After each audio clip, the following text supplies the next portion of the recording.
The Wi-Fi 6 or 802.11ax is the 6th generation of Wi-Fi, and it's also called as the generation of high efficiency, because while the other generations they were focused on increasing the throughput, they didn't focus on increasing the efficiency of how the device communicate and how they deal with congestion, making it impossible to reach that theoretical throughput because simply there wasn't enough airspace for that. So on the Wi-Fi, only one device communicates with the access point in a specific moment. So either the device will be sending packets or it will be receiving packets throughout its antenna. So once it's done communicating, it will then be another device's turn. So this logical line has always existed. Therefore, even improving the throughput capacity of the access points, the client device couldn't really benefit from it if there was no airspace to reach all the throughput. It was finally when we have got into Wi-Fi 6, where in summary 4 items have been improved for the sake of communication efficiency, and we're gonna see each one individually in this video.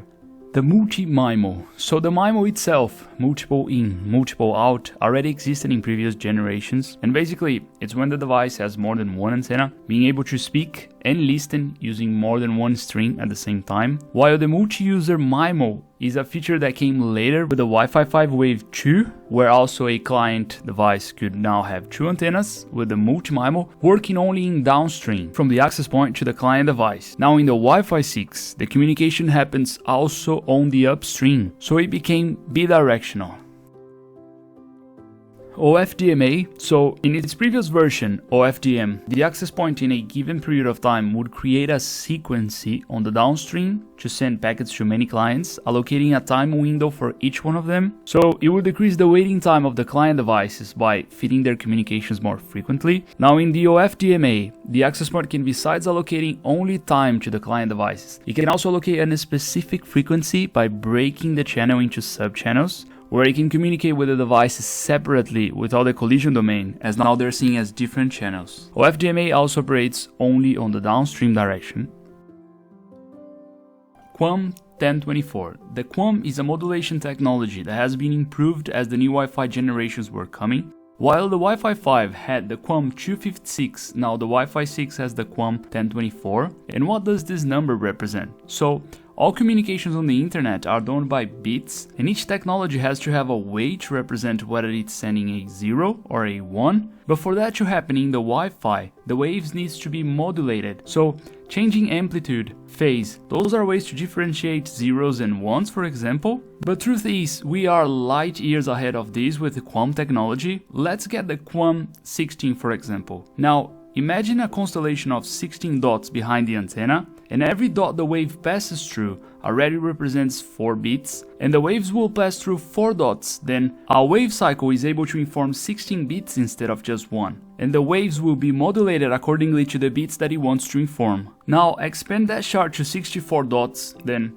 256 dots, and finally 1024 dots. Now this requires a great accuracy and a great antenna sensitivity. Also the device will have to have some very good conditions such as proximity to the access points in order to be able to use the Quant 1024, and if the conditions are not met, even in the Wi-Fi 6, they will simply use 256, 64, or slower modulations depending on the device distance to the access point and some other RF conditions. Now for the last, the BSS color. Remember that logical queue for a device to be able to communicate? So that happens when in a same channel. So if you have 10 devices connected in one access point, another 10 devices connected into another access point using the same channel, but those APs are in a close distance where they can hear each other, you're probably having a single collision domain where now the queue is not only of 10 devices but 20 devices, or 22 counting with both access points, and that can get much worse as we see in many offices out there. This probably is known as channel overlap. Even the 5 GHz having from 16 to 21 different channels depending on the region.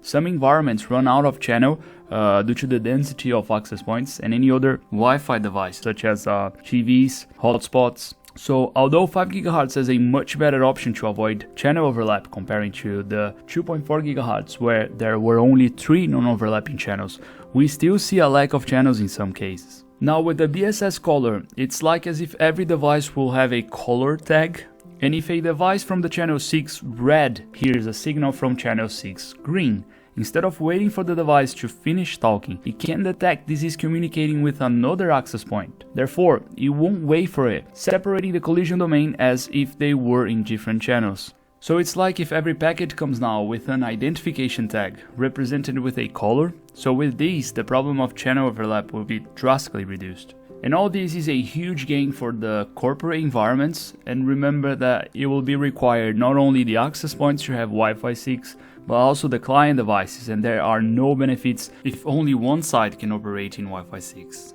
And this is a summary of the main gains that the Wi-Fi 6 has brought to the market, and I thank you for watching this video.